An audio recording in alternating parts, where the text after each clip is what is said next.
3, 2, 1, get ready. Hello everyone at home and everyone here. I think we're ready to start. So maybe we'll start with Kunsupat Son's question about moha. So go ahead, Kunsupat Son, about moha mula chitta. ค่ะกราบท่านอาจารย์ค่ะแล้วก็ Good afternoon everyone.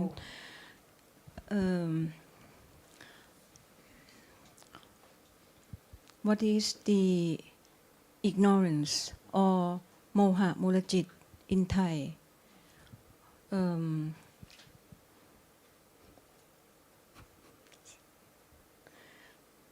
Well, usually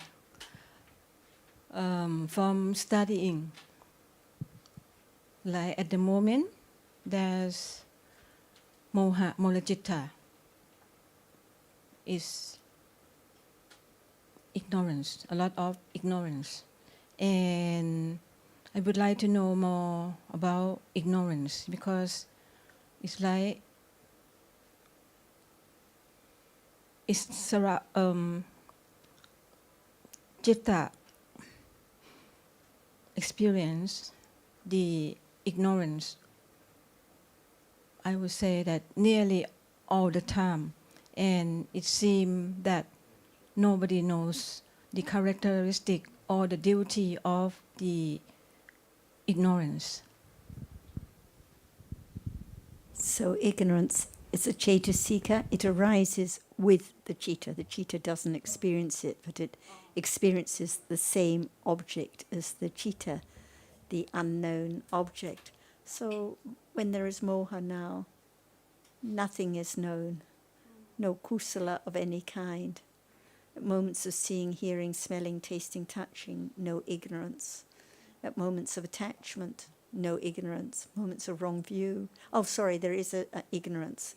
So ignorance is there with all unwholesome cittas. But when you're asking about moha mula citta, the ignorance arising without attachment or aversion, it's there in between. So very common, covering up the truth, not knowing anything. And as we discussed this morning, some moments of some moha mula cittas arise with doubt and some without doubt.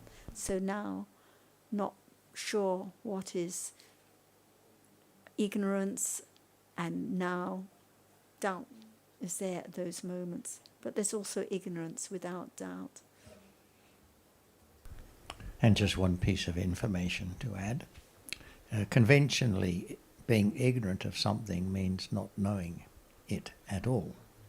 Not knowing anything about it. In the Dhamma, however, ignorance is a mental factor that arises with the consciousness that experiences an object. So there is the experiencing of an object, but it's experiencing the object with ignorance.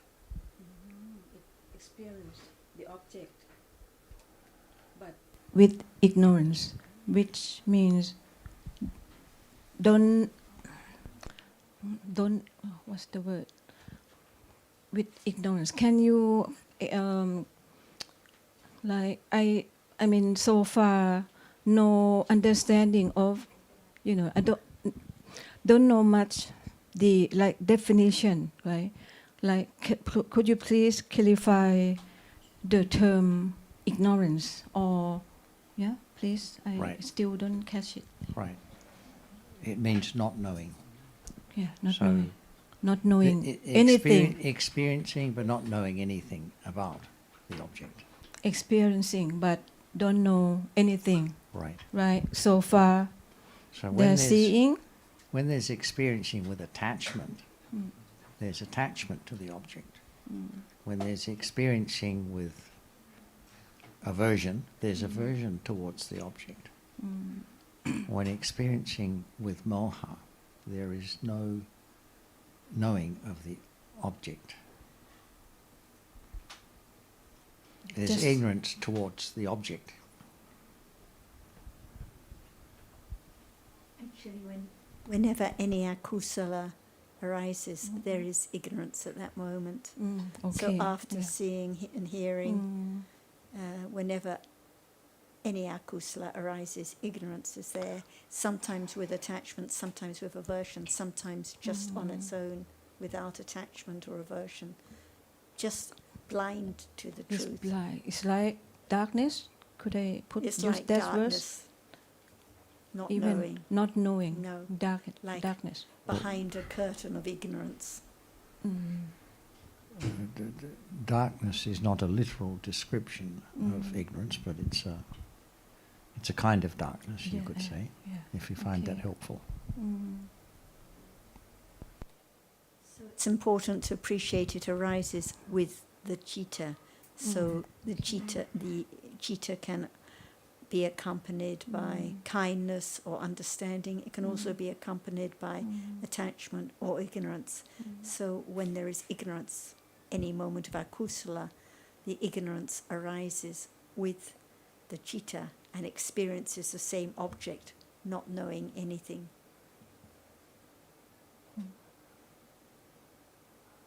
And at the moment, a lot of ignorance. Yes. Don't know anything about dhammas. Yes. It means that there's numerous of ignorance. Just not Right? knowing. Just, a lot. Numerous of... Well, it Which- depends, but it's just for a single moment of consciousness each time. And there will be other moments of consciousness arising that do not have ignorance, like when there's experiencing through the sense doors, the consciousness that experiences. The object through the sense doors is not accompanied by ignorance. Only the kusala or akusala jittas arising in the javana stage of the sense-stored mind or process can be ignorant. It's good to know it's there, Yeah, because I know, people it's may good to think know. there's quite a lot of kindness, quite a lot of generosity, quite a lot of goodness, but most of the day there is ignorance arising after seeing and hearing, Yeah, I know, but with or without it's like attachment. no understanding yet developed.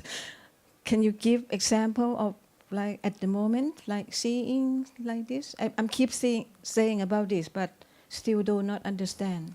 So they're seeing now, but is there any understanding of it? No. Usually there's ignorance, Oh, this Following. is ignorance, right? not knowing. Not knowing. Due to no understanding. Is there any understanding of moha now? Don't know That is anything. moha, That ignorance. don't know anything. So now that is the characteristic Oh, of that's the moha. characteristic. And The opposite of understanding. Yes. which is opposite Just not of knowing. understanding. Listening, considering Dhamma, having conversation, understanding. Chatting about lunch, this topic and that topic, all with ignorance most of the time. Yeah, and From only waking up to going to understanding, sleep. developing of understanding. Gradually Gra- begins to wear away the accumulation, the habit of ignorance, very, very gradually. Okay, Like I the knife understand. handle, so gradually, Naturally, very naturally, not trying to look not for it, trying. not trying Working to observe out. it, not trying to work it out. You got it. Yeah, because I kept asking about this, and I remember this. Yeah, The Sanya opposite- already marked. That term. is the opposite of ignorance, beginning to understand that Right. no working it out, no looking for it.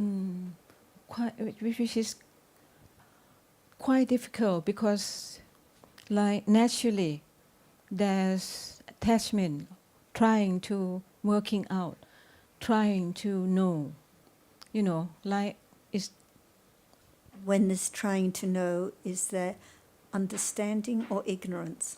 ignorance, Ignorance definitely. there too. Ignorance with wrong understanding.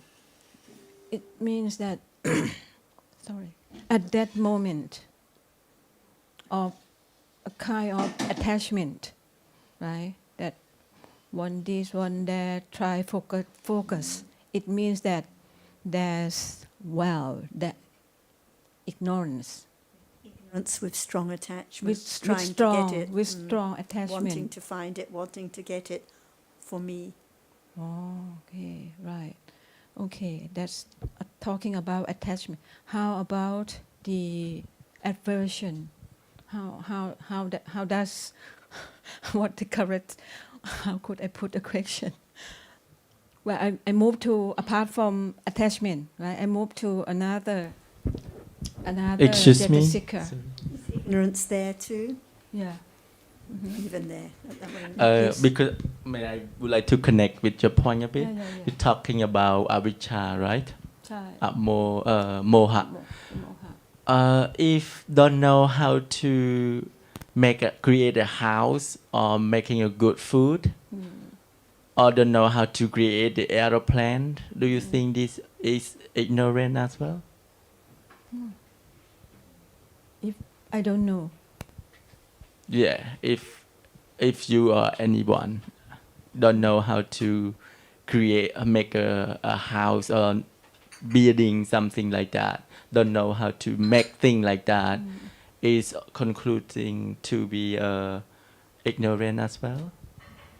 Could an arahat be not ignorant of knowing how to build a house or an aeroplane? Yeah, that's why Oh. I asked. He asking me. That you think about that, yeah. He hasn't said it, is he? But you have to tell me more. Look at my face. Don't- This is question mark. Yeah, but if I say that, it's my understanding too. So Yeah. I don't think it's ignorant. Yeah, it's because the ignorance, the Buddha teach that you just don't know about dukkha. Dukkhe ajnanang. I'm sorry to put the Bali word. English conversation, read. Yeah, yeah. Otherwise you're banned. Yeah, okay, I will try English. Like don't know about dukkha, so don't know about suffering. This is ignorant. Like Okay, seeing okay. now, hearing now. That What is suffering? What is dukkha now? the relatives arise and fell away now is dukkha. Okay, so what reality?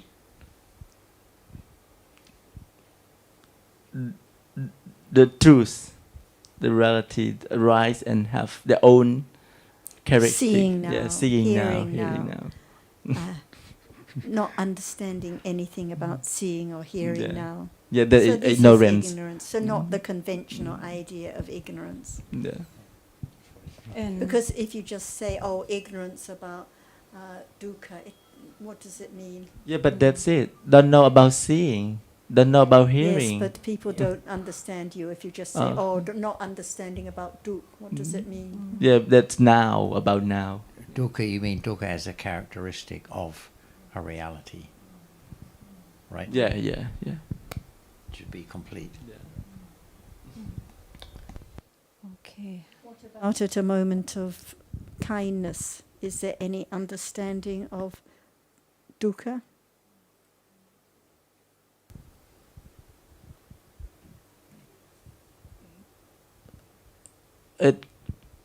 It can or cannot. Okay, usually in a day when there's kindness, any understanding of dukkha at that moment? It's just kind, so Just it's- yeah, kindness. so Any ignorance then? but when it's kusala arise, it's no. No. Yeah. So we cannot just say that ignorance is not understanding dukkha. Yeah. Sure.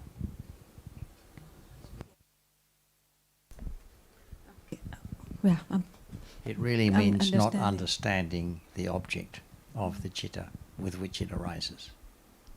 That's all. Okay. Thank you very much. I thought that ignorance had a relation with the Four Noble Truths, not understanding them or realizing them. You're referring to absence of understanding, I think. Lack of understanding, right? So at what moment are you referring to when you say the Four Noble Truths? The ignorance. I thought that ignorance is not understanding or knowing the Four Noble Truths. Well, we can say that there is ignorance of the Four Noble Truths if the understanding hasn't been developed.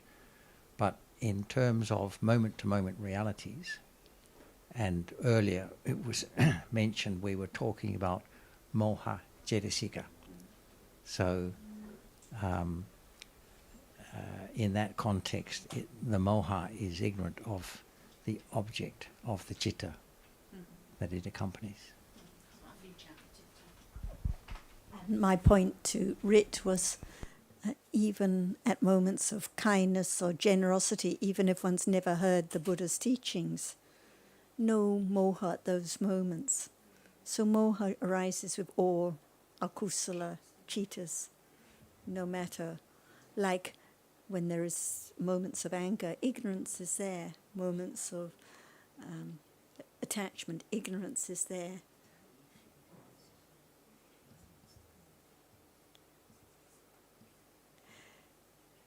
Where is she?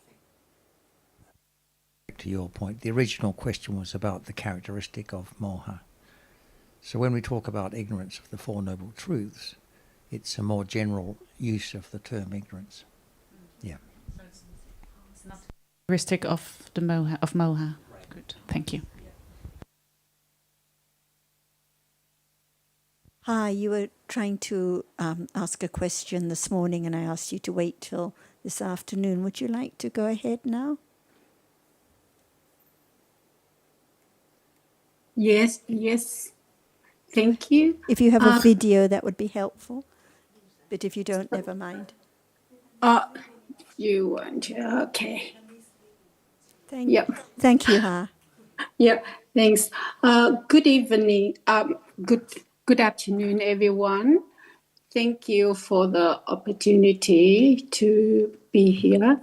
Actually, last discussion, I got so many struggling with understanding, and I know it's my baby step, so I need a lot of helping from other people around. So just helping me to got the right path. So please help. What is Dhamma now? What is it that we are discussing? What is Dhamma? Dhamma, it's in the present moment, because the last time I mixed up about with the present moment with the truth of the Buddha's like I always try to finding the right answer with the Buddha teaching. That's all gone. So what about now? What is the Dhamma now? That's my mistake for not understanding. So now I would like to guideline about that's the moment now. So this is a question because you had quite a long discussion last time. So Yes. What is Dhamma now? Can you give some examples of Dhammas now? Not last time, but now. Yeah, it's at the moment just talking about the seeing, right? So see can see the object. And is there anyone or anything to see, or what sees? In the reality, see, and you can. I don't know. I think I need time to helping me about in translate, because see. So you can the see you can't seeing it, but in the real life you can. Everybody say, "Oh, I can see," but it's truly it's not seeing. So now, is there seeing? Of course, realize the eye. In the real life, the eye is seeing, just seeing. The eye sense cannot see because it's a rupa. So only the seeing can see. No eye sense that can see. She's pointing to her eye. It's just seeing which sees now. And it's not you can or you can't. Because no you to can Yep, or can't. that's right. So Yep. whether or not we have heard about real life, never a you can or you can't. It's just seeing now which sees. That's correct. So the eye sense is a rupa. Without eye sense, there cannot be any object which is seen. So in order for there to be seeing, there must be the eye sense and there must be the object seen. So what is the object seen? The object, I think the consciousness, the eye consciousness. Is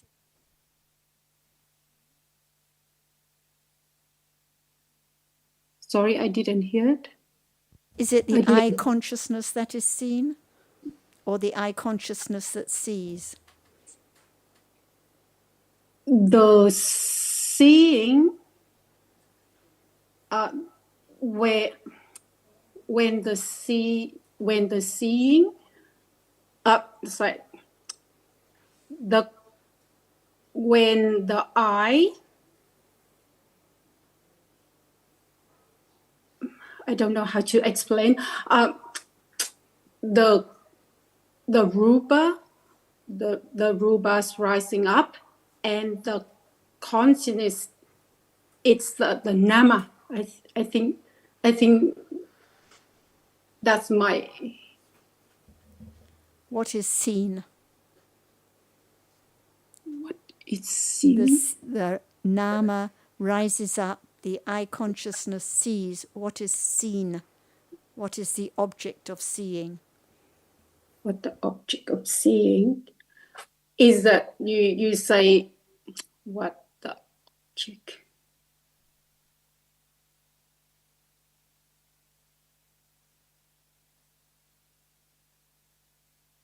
Normally, you can, if normally people say, oh, I can see the tree or the people, but in the Buddha's teaching, the truth, it's no one there, nothing in there. So what is seen? Nothing there, no tree, no person. So is it nothing seen or what is seen? In the real life, you can see. You Really? not you can see, but the eye can't. Is it the eye can see? The eye can see in the real life. But the eye, we said, is a rupa. So is it the rupa that can see in real life? No. So it's not a matter of difficulty with language, because it's exactly like we had discussed this morning. Understanding the Dhamma is very deep and subtle. So there has to be listening and considering again and again.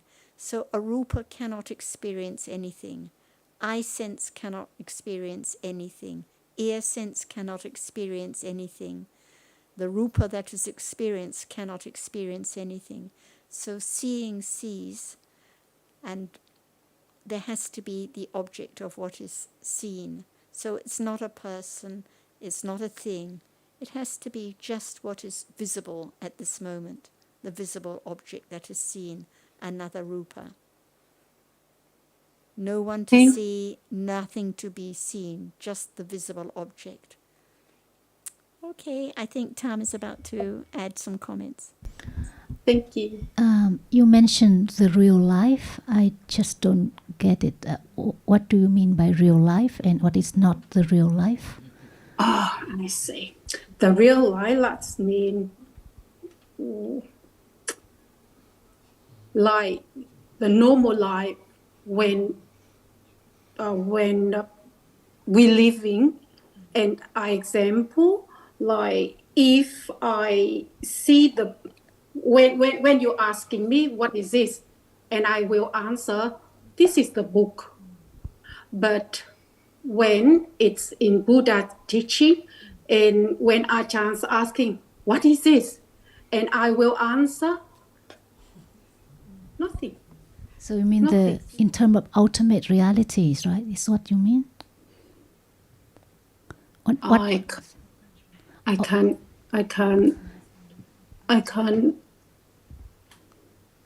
understand what does mean in English. So that's why I sometimes I mistake to understand that meaning what you're asking for. I just When you say misunderstood. in real life, do you mean in reality? Yeah. Yeah, you're talking about the reality. So we think a microphone is seen, but in real life, in reality, it's just visible object that's seen, not a microphone. Is that correct? Can you explain again, because I missed. Do you sometimes I can't hear properly, so that's why. If we haven't heard the Buddha's teachings, it Yeah. seems that I see, and it seems that a microphone or a person is seen. But when we learn about dhammas, we learn that in reality, no eye to see, just seeing which sees, just a visible object that is seen, and that this is the truth. No matter Yes. whether we've heard the teachings or not, no microphone to be found, no person to be found in reality. Yep, that's Is this correct. correct? Yep. Okay, thanks, Ha. Thank you so much for everyone to helping me and give me the opportunity to raising my question. Thank you so much. Keep a lot of learning. Thank you. And the Thanks. next topic in here is Carmen has a topic. Ajahn, would you like to hear a Carmen's topic? How should we see the precepts? So sorry, I didn't hear it properly. How should we see the precepts? Ha, can you mute, please? Because now we're just mute your microphone. Thank you. Oh. It's a question to Ajahn, not to you. Please mute, Ha. We have to consider carefully, can concept be seen? The concept. Just tell wait her for in me. Vietnamese. Hà ơi, chị tắt mic được không ạ? Đây là đang cuộc trao đổi giữa cô Carmen và Ajahn. Chị tắt mic được không ạ? Oh, sorry. The seeing, what's there? A lot of other cheetahs. The next process, thinking about that which is seen until it appears as something by shape and form, and that is concept. Thinking, not seeing.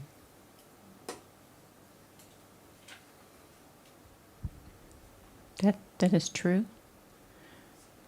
Because seeing just see that which is seen, that can be seen only. It cannot see precept. Yeah. Okay. Or concept. Excuse Yeah, me. but how? Maybe it's my English. But how can we? How should we consider the precepts given by the Buddha? Precept or concept?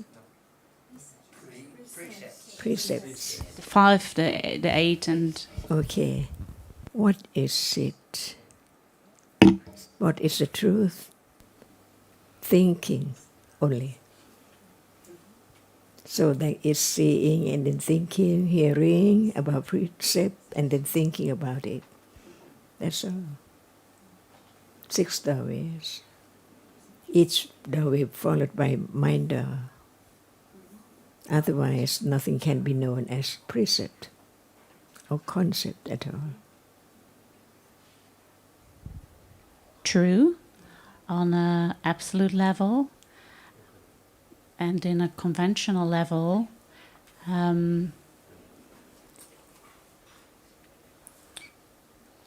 So the truth of precept is only kusala or akusala. That's all. The behavior of citta, cetasika, the reality which experiences the object. yeah, and they are anyway conditioned. There must be condition for whatever arises. But in a way, like they say, you have to keep the precepts. And that comes back to the discussion of yesterday. It's about doing, etc. So I do understand that, you know, it is whatever it is, it comes and it goes and it is conditioned. I do understand that. But on the other hand, we got real instructions.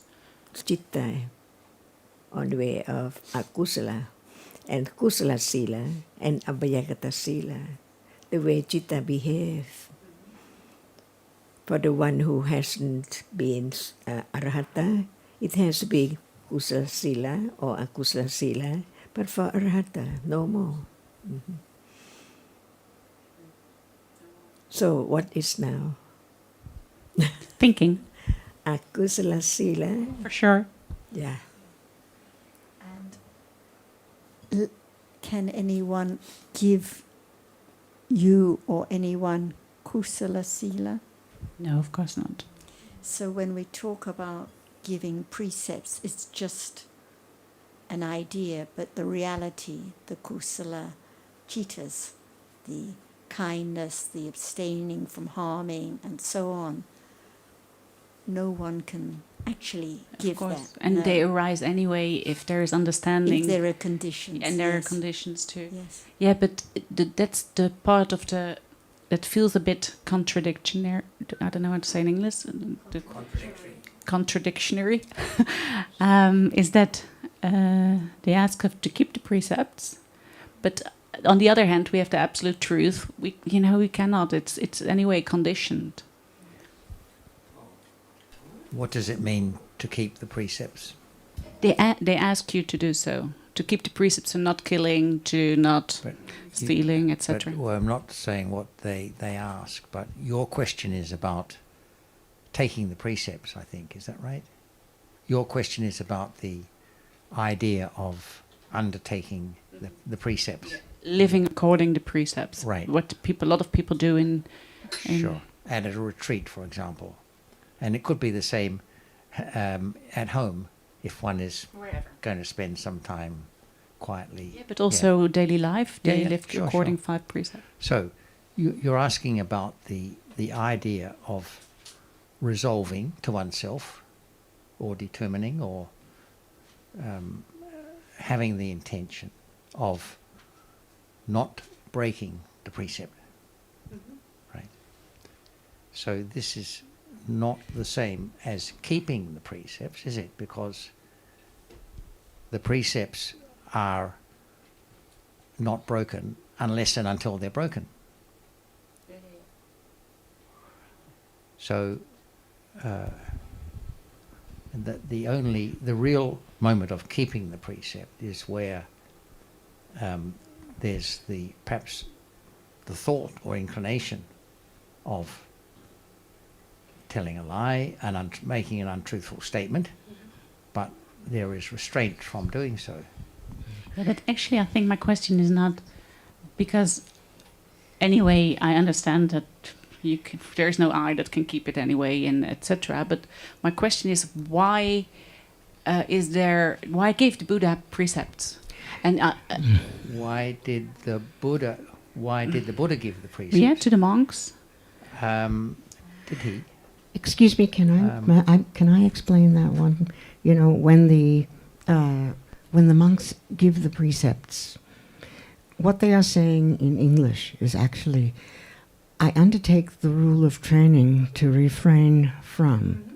So it's a training, just like the path of developing understanding. But there's nobody that can train. That's right. But what is being trained? That there would be more opportunity to have more actions that are not killing, not stealing, etc. Okay? But that sounds that someone can control that. No, that's the point. There is no control, because whatever action is performed, that will help create conditions for more of the similar action to be performed. Right? You understand that, right? So if akusala is performed, because the mind, of course, it's a product of the mind, right? The mind says, the product of thought, to whatever action is going to be taken. There's no you to control it, but actions occur, right? So the more of one type of action that is done, the more it will be done. There are more conditions for doing that type of action. Okay? For instance, hatred. I'll give you an example. I'll use a political example. In the United States, I hear constant hatred against Trump. More and more and more and more. And what happens to the mind when more and more and more and more hatred is built up? And the same thing, what happens to the mind? What happens to the mind when more and more keeping the sila, say, is built up? For instance, if more refraining from killing, say, insects and ants and cockroaches and all this, the thought will probably, oh no, I'm not going to do that. Even though you're saying, I'm not going to do that, there's more and more conditions not to do it if you don't do it, okay, if there's not being done. Okay, there are more and more conditions not to do it. So there's more and more conditions not to kill, more and more conditions not to lie, not to steal. And each of the 5 precepts, there will be and now it comes to the understanding. If the understanding is developed by speaking about it, such as here, and reading about it, and understanding in the greater depth or breadth of what it really means not to kill, or what it really means not to lie, like cheating on your income tax or something like that. Not to lie. Yeah, but if the panya arises, our inclination to have kusala behavior is growing. So yes. My point is not that how it works, that it is, if you have certain behavior, then it will continue to have that behavior. Okay, so you understand that. Okay. That's not. So then what are you asking? Can I just, on a comment that you made there, resolution to have more kusala does not increase the tendency to kusala. The only way that kusala increases is when it actually arises. Yes, without a panya it still increases, but it doesn't increase by resolving to have more of it, or by taking the precepts, and because the taking of the precepts is not something, as far as I know, specifically mentioned by the Buddha as part of the development of the path. It's just reminding about the precepts. I'm just trying to identify the point that you're asking about, because you asked about the significance, I think, of the precepts. Why they were given by the Buddha, as far as I know, and maybe I'm wrong, is that there were precepts for the monks, and then one monk behaved in a certain way, and then another precept came. So better not to do this, better not to do that. The 5 precepts are not the same. I agree. Yeah. Yeah. They weren't given by the Buddha in that same sense. So things that are laid down for the order of monks are given in order to maintain the purity and longevity of the order of monks. But still, they were given. Yes. But if it's not coming, to whom were they given? They were laid down for monks to follow. But who can? No, there's nobody that can follow. Well, there are beings that conduct themselves in certain ways. If they conduct themselves in a way that is harmful to the order of monks, then they are liable to have some. They're supposed to confess. Yeah. So you say they can actually, if someone says to, how do you say that?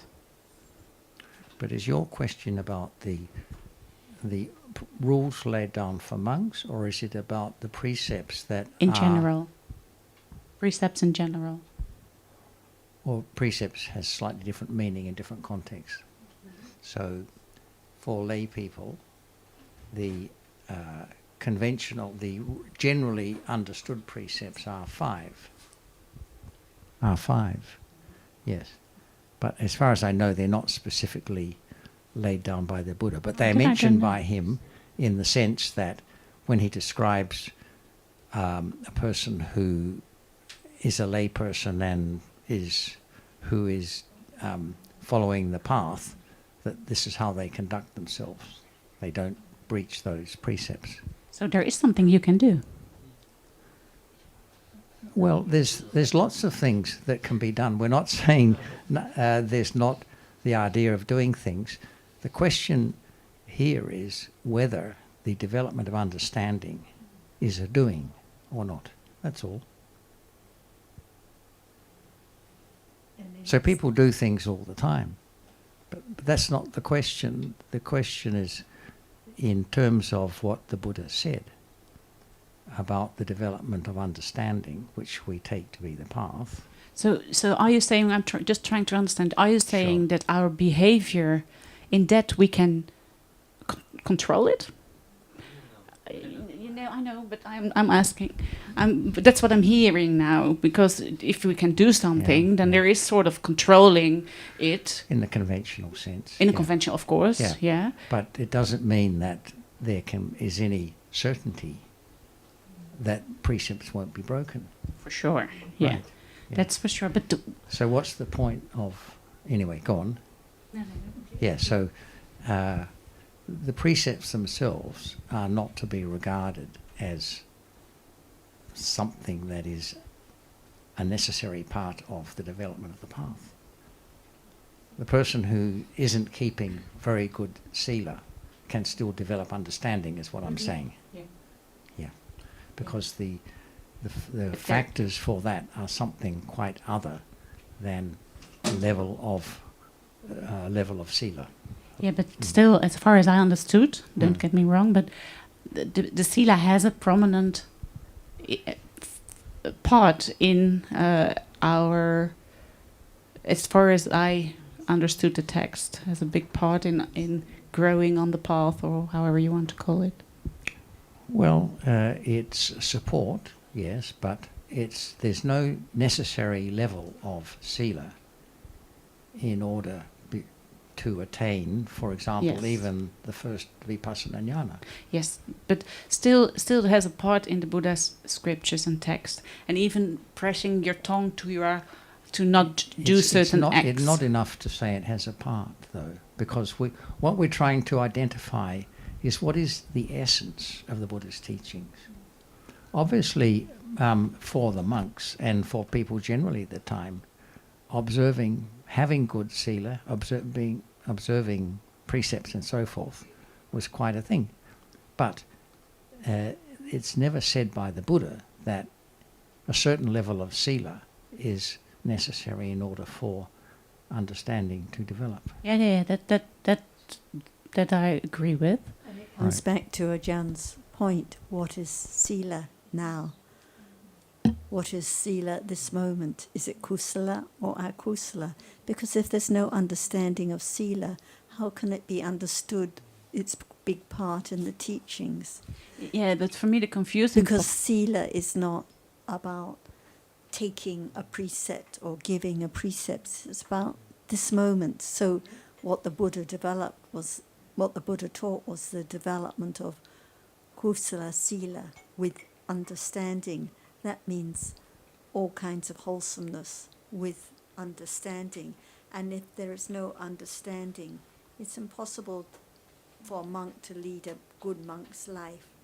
So but you said develop in there. You said something like develop the kusala silas with understanding. With understanding. Can I just make one other point? The Buddha spoke about a lot of things in the course of his teaching. For example, dana. At one point he said if people realized how valuable it was to give something away, they would never eat a meal without sharing it with others. So what implication does that have for the development of the path? It doesn't really have any direct bearing. He's explaining that kind of kusala. That's all. He's not saying you have to be this generous in order for understanding to develop. He's not saying a person who is stingy cannot develop the path. Some say, and I don't say, I think say because I don't know, some say first you have to get good sila, then good concentration, and then good, and then you can get finally get panya. A lot of people say that. Yeah, I know. Yeah, but I don't say that I say it because I don't know, simply. Right. Well, how are you going to find out the answer? I'm asking here. And if there's no understanding, how can it be known if there's good sila at this very moment? And can we also agree there can be good sila without any understanding? Different kind? There can be good sila and good generosity and good metta without any understanding of the truth of realities. But it's from a different quality, right? What's from a different quality? Whether it's with or without understanding. It is, but the mental factor is the same. The level of purity is different, but the mental factor is the same. So these other things, the sila, the dana, the metta, can all be developed without any understanding of the true nature of the present moment reality. Can you say that again? Sorry. These other kinds of kusala, all other kinds of kusala other than insight, and that includes samatha, can be developed without any understanding of the true nature of the present moment reality. Tam's waiting to speak, and then Ajahn. And actually, what you just mentioned, sila, samadhi, panya, it's not the path. It's adi sila, adi citta, and adi panya, which we discuss, and all has to be accompanied by understanding. So understanding has to be there right at the beginning. Yeah, some say it is the path. Yeah, because some part of the Eightfold Path, you can. But that is adi sila, adi citta, adi. It's not just kindness and generosity that's part of the path. It's kusala sila, but if there's no understanding, it's not part of the path. Another way of looking at those three things is that sila is perfected before concentration is perfected, and that is perfected before panya is perfected. That's all. It's not an order of practice. It's not an order of first this, then that. Yeah. But I don't know. I mean, we can say this, and you hear something different from another source. So how are you going to resolve? How are you going to figure out which is in accordance with the actual Buddhist teaching or not? Okay, how about letting Ajahn have a chance? The point of listening to the truth is to get closer to understand the truth until it is realized as it is. So they have the ultimate truth, citta, cetasika, and rupa, not just the ati or the kusala or akusala itself by just the word, but without citta and cetasika and rupa, can there be any action, deeds, and existence at all? That's why now no understanding enough of the truth of what is there. Just learn about the reality which experiences. And every day we see people talk and do something by different conditions, different manners. How come? Without a citta. That's why we talk about the ultimate truth. Kusala sila, without citta, no kusala, or akusala, no sila, no behavior at all.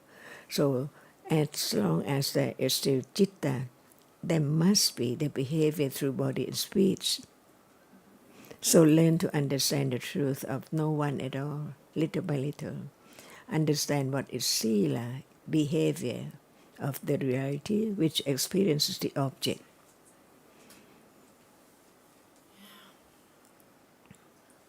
It's hard to explain my real question, because the part that there is no I, and etc. That's why my question is there, because we have this absolute truth. How is that related to the precepts the Buddha gave? Because there is an absolute truth, and why did he give if there's no one that can do it anyway? Could Buddha give anything? No, there's no Buddha. That's why we learn to understand the truth. What is meant by sila, the behavior of citta and cetasikas. No matter what we heard about the truth, it will let go. So gradually the idea of self and the clinging to the something all the time. Even sila, it seems like it's something, but in truth it's just a moment of citta. From moment to moment, conditions such speech and deeds. And Visuddhimagga says all about sila, different kind of sila. So we learn what is sila. Cetana is sila as well. Virati cetasikas are sila by different manners, different aspects. So we should study just one word at a time. For example, sila is the manners, the behavior of citta and cetasika, no matter by what degree of aspects. Killing, see, what is it?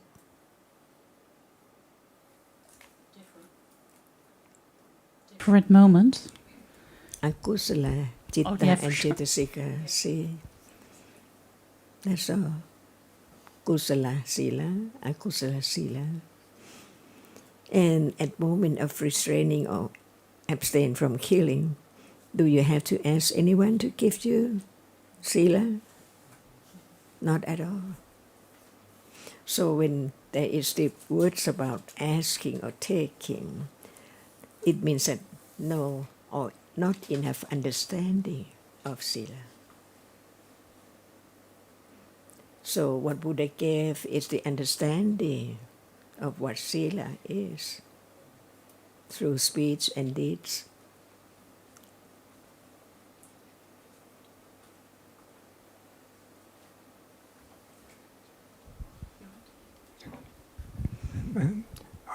Ajahn mentioned there's also Cetana Sila, and I think this answers your question about undertaking the precepts, because that is Cetana Sila. So it can be akusala cetana or kusala cetana when you undertake.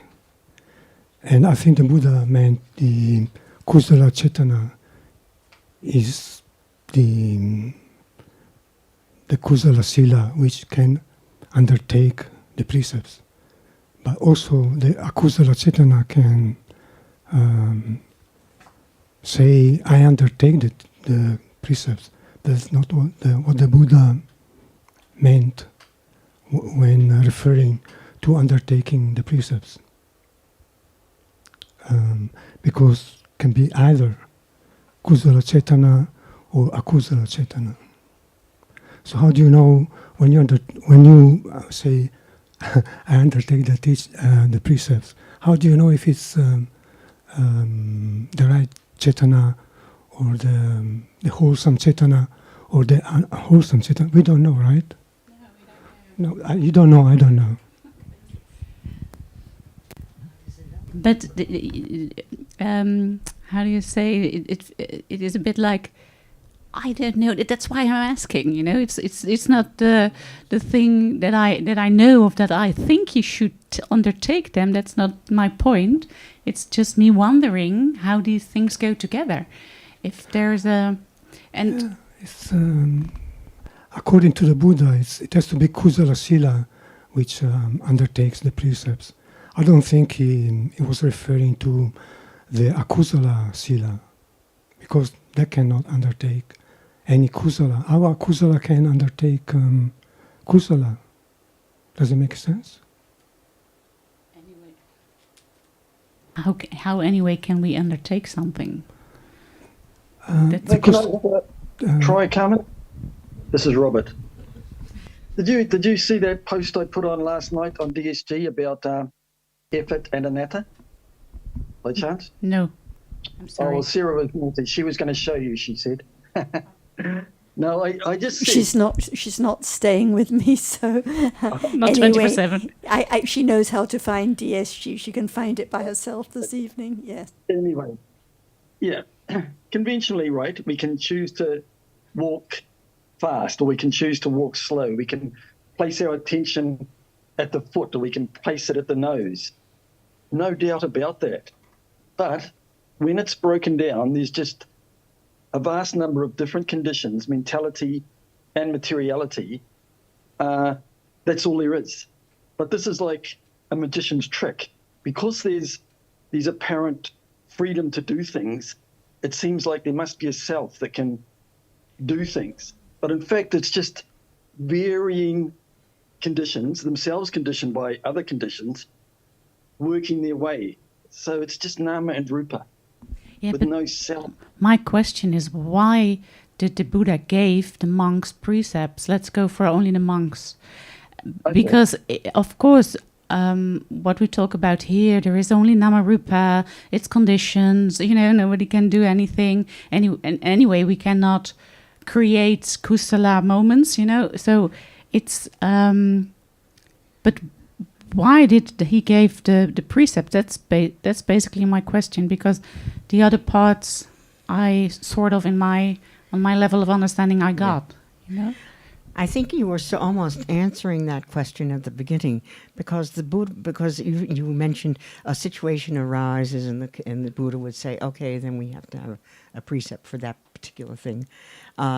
So to keep the mind of the monks focused on developing understanding.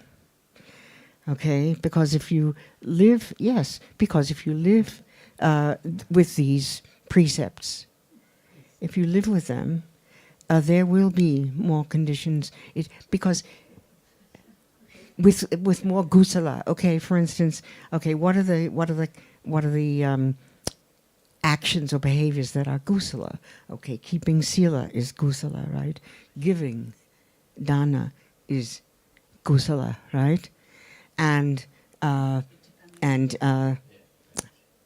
teaching of the Dhamma, studying the Dhamma to speak. is kusala. So the precepts are designed to live the life, because we do have to live in the conceptual world.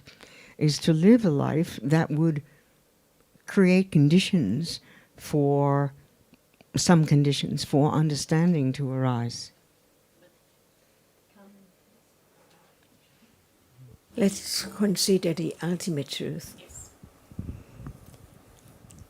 Can there be stealing without lobha? No attachment at all. That's why it's just all about the way life is conditioned by citta and cetasika to be wholesome or unwholesome. We don't have to say sila, sila, or good or bad, but just talk about citta and cetasika. At moment of clinging to such object, stronger and stronger and stronger. What about thinking of would like to have it? See, because of clinging. And it depends on conditions whether they can be taking that object by no matter what way as you do.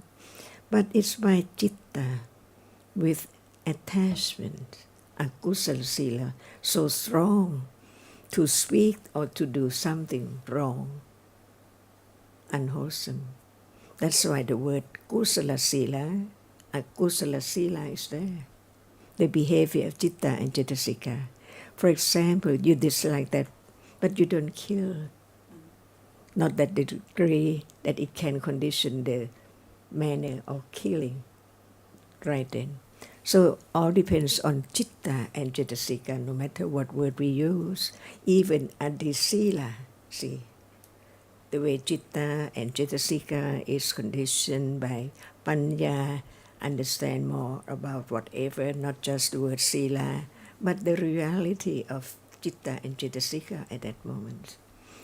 That's why there are different aspects of clarify the citta and cetasika to be known, as whether is this the level of adisila or not adisila yet, or ati-citta or ati-panya.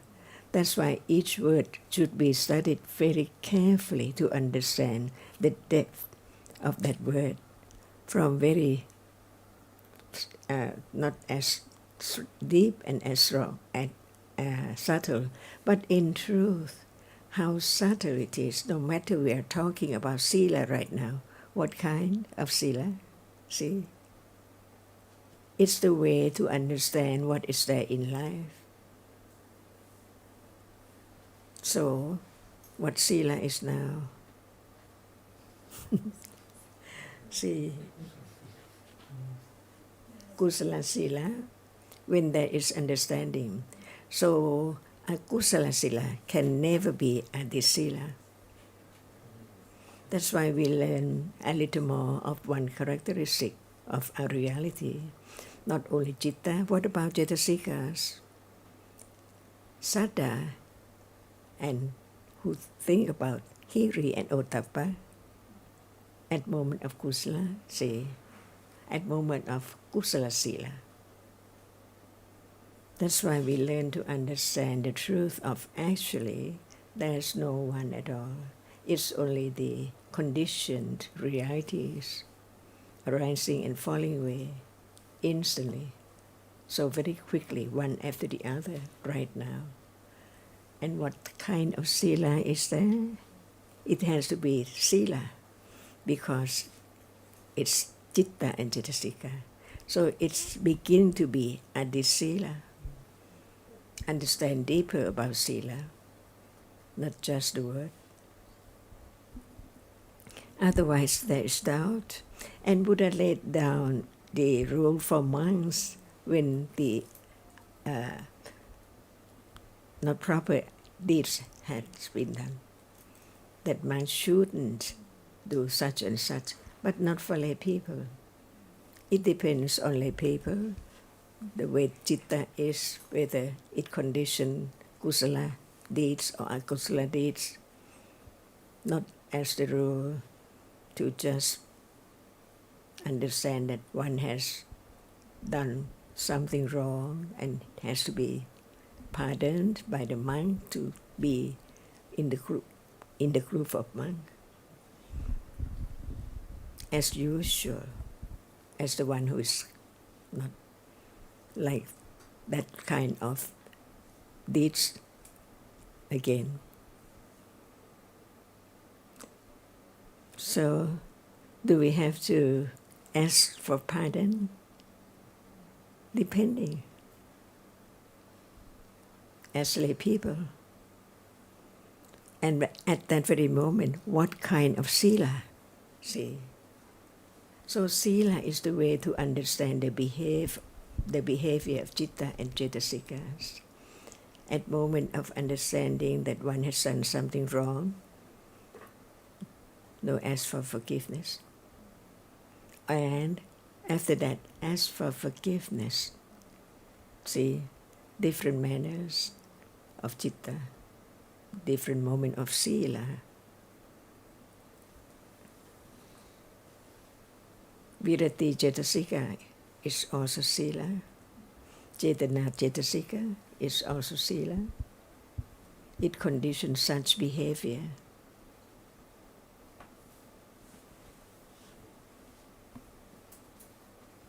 That's why no matter we talk about sila or anything, it has to be a reality. Conditioned to be different from moment to moment, never the same in samsara at all, even right now.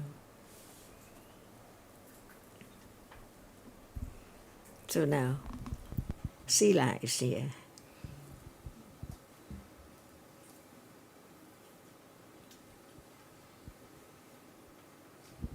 Did you clear about that, Jaya? Sila? Let me consider first. But just say the Buddha giving sila precept to the monks, right? I'm not quite that in the Tipikas use this word. I think the Buddhas prescribe the Vinaya to the monk, because no one cannot give sila to anybody. No one, even though the Buddha cannot give sila to the monks or anybody. As we study that sila is just the behavior of citta and cetasika.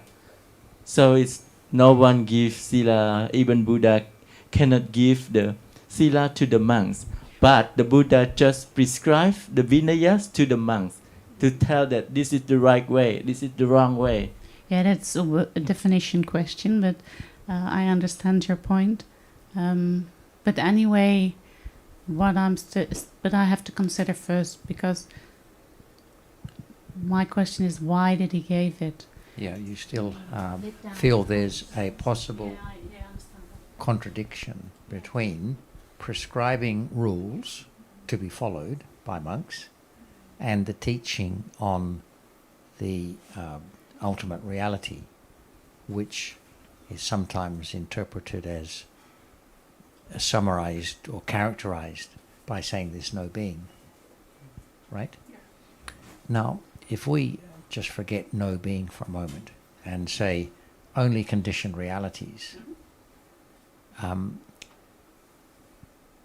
do you see a contradiction there in between prescribing rules for monks to follow and teaching that there are only conditioned realities?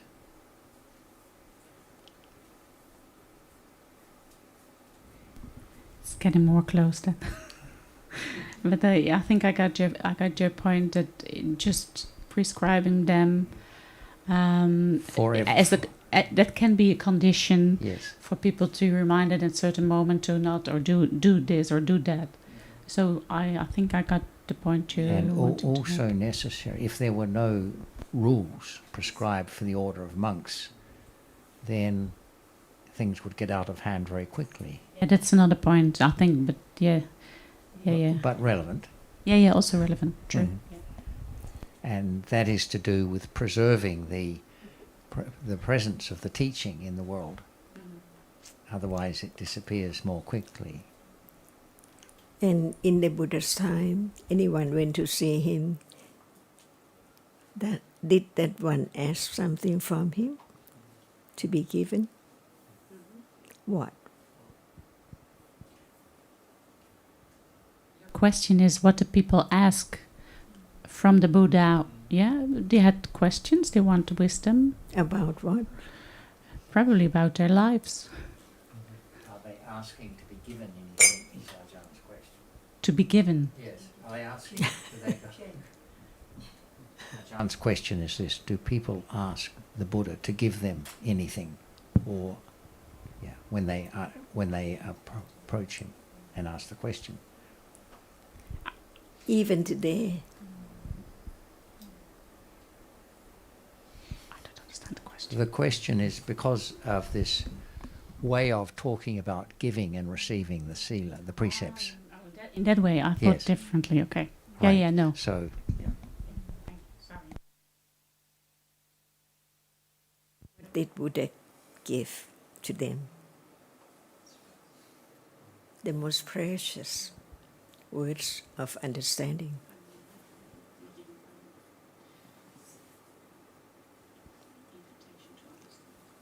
To behave, sila. Until it is adisila.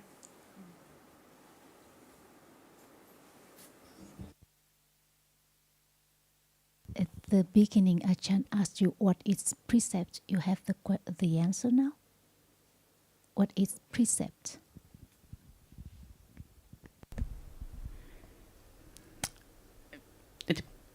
Precept is a behavior in that sense, but it's also an idea. It's also depends on how, in which context you see it. And the moment of not breaking a precept, what it is? Not breaking the precepts is still behavior. What exactly it is? Like the moment of You mean kusala, akusala? You're looking for from, like there's an opportunity to lie, and you're not there's the lying. abstaining from Yeah. lying. So what it is at that moment? You're looking for the word kusala, akusala? No. I don't know where you want to go to. It's just behavior. It's just another moment of consciousness. It's a moment of consciousness. It's a chitta. How many sila? How many kind? Can I? It's like. It's just a little bit like how many different kind of precept, sila, right? How many different kinds, even though you don't know about. No. Okay, just for a moment. I think that for me it's like now we consider and remind each other about different kinds of kusala and akusala. We reflect on how at a moment of trying to understand, it's not kusala sila, it's akusala sila, and the understanding conditions a little more abstaining from that akusala sila. We discuss and explain to children why it's not good to kill, and they consider, and this is a condition for, the understanding is a condition for less harming when there is an opportunity. We're not giving them that abstaining from harming, but by discussing the truth, by giving the reminders from their own understanding, they begin to appreciate the value of abstaining. I think that's all. So the Buddha gave us the opportunity to understand more about kusala sila, akusala sila, and no matter whether we call it giving or taking or anything else, actually they're just reminders and teachings about what is right, what is good, and what is harmful in life, moment by moment. So it's not a matter of a set of actions that is followed or not followed, but a gradual development of understanding leading to more wholesomeness, more kusala sila in life. And Alberto has a topic. Still related to the previous subject of about the concepts and and asavas. I mean, is it? My question is simple: is it when it is a concept, when it is something, is it still asava, or the kilesa are still at the level of asava, or more than that? Anyone? This concept, the object of thinking. Yes, must be thinking. That. Sorry. Only that. Only that. It cannot be object of seeing, hearing, smelling, tasting, touching.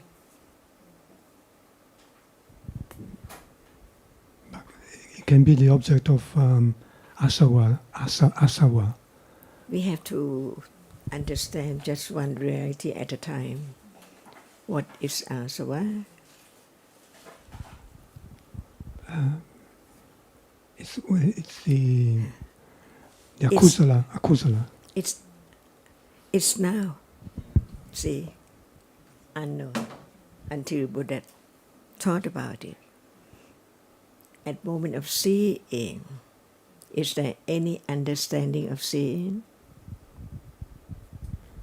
No, not at the moment to see. So I see asava, tidasava, avijjasava, pavasava.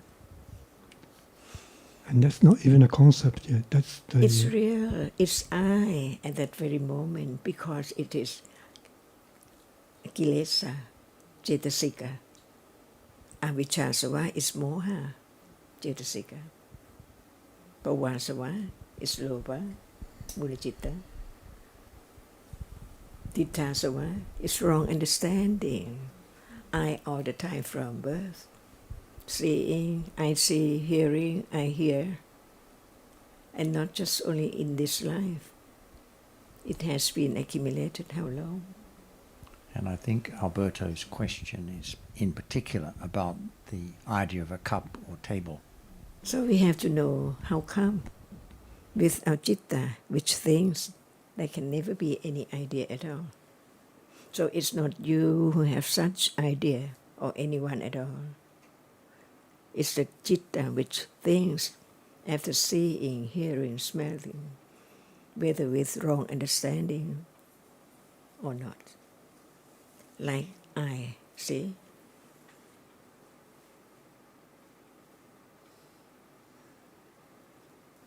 So even in the sense door process, avijjasava, the object is visible object still in the I-door process. But there's ignorance arising with the akusala cittas, the subtle ignorance of what appears, of what is experienced.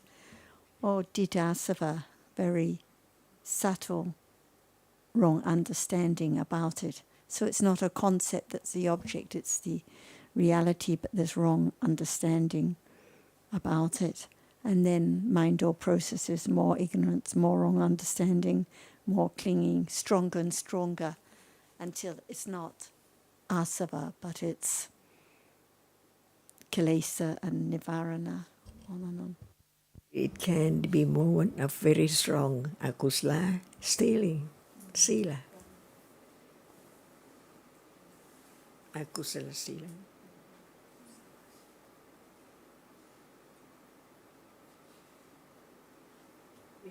Call it strong akusala sila, or we can call it breaking a precept. We can call it any words, but it's actually just strong akusala sila of the degree that it can bring results, and not anyone who breaks, and not anyone who gives the remedy, just moments which can be followed immediately by kusala sila. So, Sarah, I have a small question. You just mentioned that asava just arise through the five sense door, not in the mind door. No, I think I said that the subtle wrong view, and then followed by the mind door, and then it gets stronger until it's not asava, then it's kilesa or nivarana by the time it may be known. So it means that any asava doorway- cannot have an object as a concept, or no? Not what I said. I related to his question. Opposite of what yes. So of course it can still be after the idle process, the mind-or process, and then it's a concept about reality that is not understood or is the object of ignorance. But it can so subtle in the beginning, so very refined, the clinging or the ignorance, it's not known. And only when it builds up, when the more and more mind or process and it conditions stronger and stronger, ignorance or attachment, even of this degree, then it's nivarana that can be known. And I think the point about asava is that it oozes out. It's more that than trying to know when it's asava and when it's not asava. If one pinpoints, is there clinging, is there wrong understanding, is asava there at those moments, trying to catch or find out exactly how many processes, and it leads very much down the wrong path. And can concept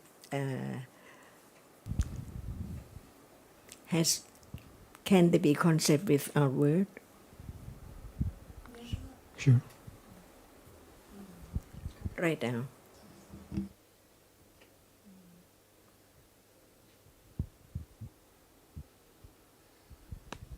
Long before there's any thinking in words about the object, there can be idea of something there, ditasava. Even for the animal.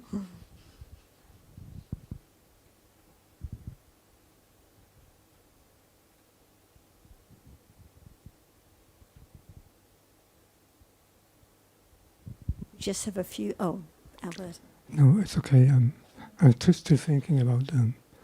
Go ahead. Yeah, because of concepts of can be something, but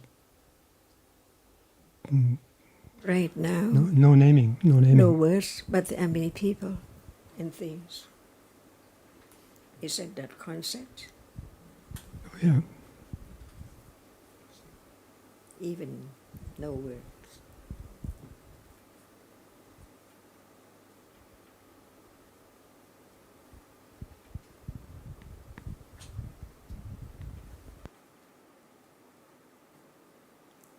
Just consider each word of the truth, whether it's true or not,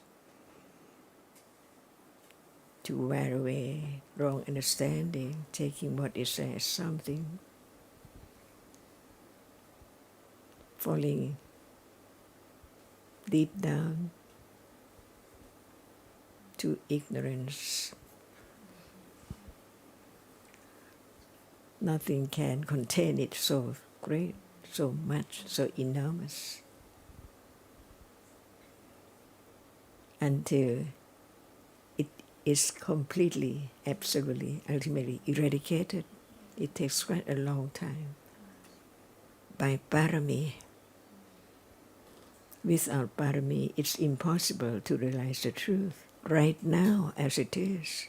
So true.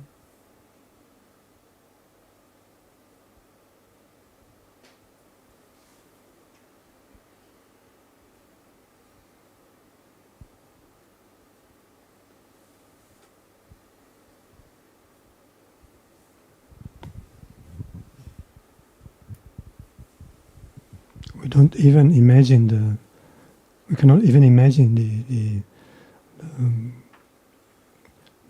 the Maha Avijja. It's too big to be thought about it. Is it okay? See, flood of ignorance. Is it yoga? Is it Yoga. kanda? See? And it is now, I think, as well. Yes. We're about to finish. Robert, do you want to just read out your quote about ignorance for Kunsupatson and other people who are asking about it? Sure. Go ahead. It's disappeared. Sorry, my battery went flat and it's disappeared. Anyway, from memory, it was from the Udana commentary, and it said, ignorance runs among things that don't exist. And I put in square brackets, i.e. concepts. And it does not run among those things that exist. And I put in brackets, i.e. Paramatta Dhammas. I think that's the gist of it. But you've got it there, Sarah. I can't see it anymore.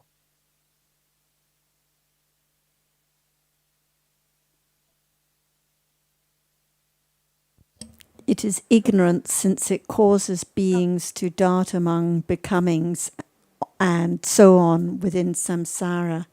It's ignorance since it darts among those things which do not actually exist, i.e. men, women, etc. And since it does not dart among those things that do exist, i.e. it cannot understand the khanda's paramatta dhammas. It's now. Ignorance about the truth now. Avijasava, right now. Darts means like running amongst, like a dog darts in and out and moving, dart in and out, yes. Okay, thank you everyone at home. Tomorrow's discussion is just in the afternoon at 1:30. Tomorrow and Friday 1:30. So thanks for joining us. Hope to see you tomorrow. Thank you, Ajahn. Thank you, everyone. Thank you, Ajahn. Thank you. Thank you so much. Hi, Chanti. We'd love to hear from you sometime if you have any little contribution to make or any little question. But I didn't have any questions, but I enjoy. Thank you. Or any comments. Always glad to know you're there. Hi, Maeve. Good you can join so many. Speak later. Thank you so much.